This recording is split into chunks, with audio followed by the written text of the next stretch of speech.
Shubor nakaslem jong unongsan hima. Archbishop Kajalan Nyamba Shalom, Most Reverend Victor Lengdo, Henekasngi Ulapli St. Joseph Academy of Nursing, Tarau Ribhoi District. Hagajingadon lang Father Pius Yadam, Uba ALHEC MLA Kapenthor Omkra. Habakren Hakanekasngi, Archbishop Victor Lengdo, Ulaong Baudan Jengkermen Bakaneka Jaka Aijeng Hikai, Yaki Nurse, Kanpen Mi Shibon Kinong Trey, Kibantrey Nakabanta Kipat Bakajela.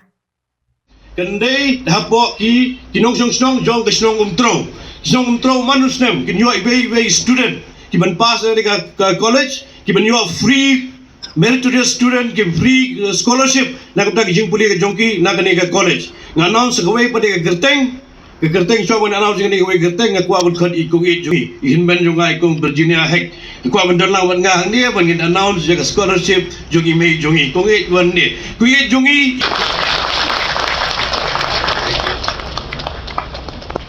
Hagerteng jong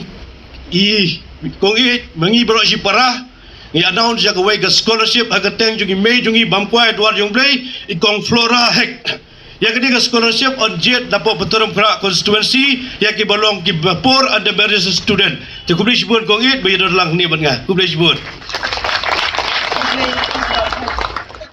meet all kinds of people. Some will be appreciate you and take note of your contributions, while others may treat you unkindly,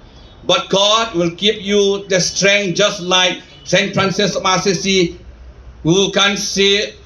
you can also say, O Divine Master, grant that I may not so much seek to be consoled as to console, to be understood as to understand, to be loved as to love.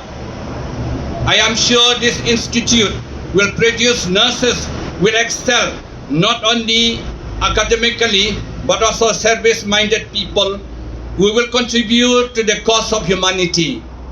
Just as you have rightly quoted in your invitation card the words from the Gospel of Matthew chapter 5 verses 17, you are the light of the world.